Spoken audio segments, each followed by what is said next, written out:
Little Red Riding Hood. Once upon a time, in one village, there lived a beautiful little girl. Her mother loved her dearly, and her grandmother even more. To show her affection, grandmother sewed a red headscarf for her beloved granddaughter, and the girl liked it so much that she didn't want to take it off.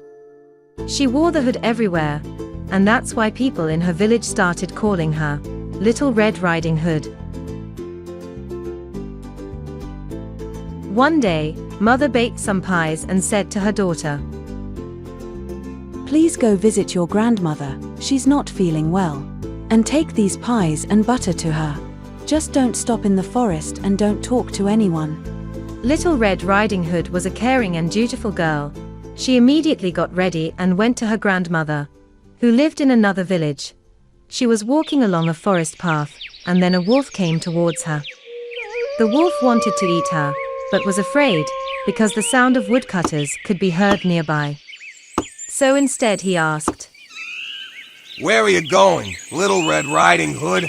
The poor girl forgot that it was dangerous to stop in the forest and talk to wolves, and answered him, "I'm going to my grandmother's house. I'm bringing her some pies and butter." "And does your grandmother live far away?" asked the wolf. "Very far away. Little Red Riding Hood answered, Just behind that mill that you can see at the edge of the forest, and there will be the first house as you enter the village."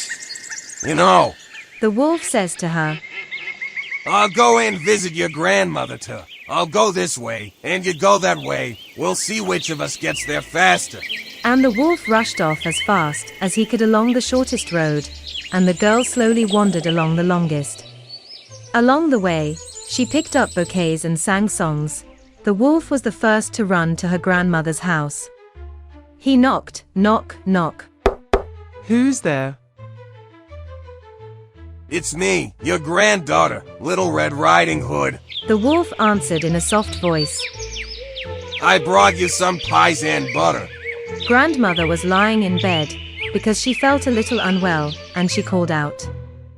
"Use the handle, the door will open." The wolf opened the door, and immediately rushed at the old woman and swallowed her whole, because he had not eaten anything for more than 3 days. Then he locked the door, and laid down in grandmother's bed, and began to wait for Little Red Riding Hood, who after a while made her way to her grandmother's house and knocked, knock, knock. "Who's there?" Hearing the rough voice, Little Red Riding Hood was at first frightened, but thinking that her grandmother's voice must have become hoarse due to illness, she answered, "It's me, your granddaughter, Little Red Riding Hood. I brought you some pies and butter." The wolf shouted as loudly as he could. "Use the handle, the door is not locked." Little Red Riding Hood opened the door.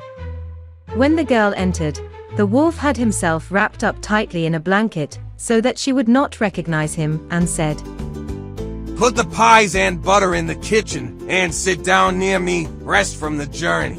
Little Red Riding Hood sat down next to him and asked, Grandma, why are your hands so big?" "This, granddaughter, is so that I can hug you tighter." Grandma, why are your ears so big?" "This, granddaughter, is so that I can hear you better." Grandma, why are your eyes so big?" "This, granddaughter, is so that I can see you better." Grandma, why are your teeth so big?" "This is so that I can eat you." And with these words the big bad wolf rushed at Little Red Riding Hood and swallowed her.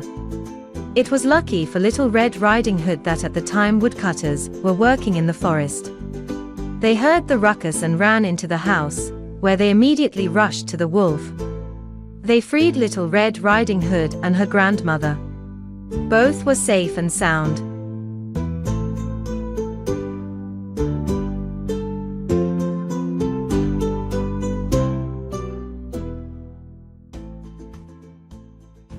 Please subscribe to the Magic Stories channel, like, and click the bell.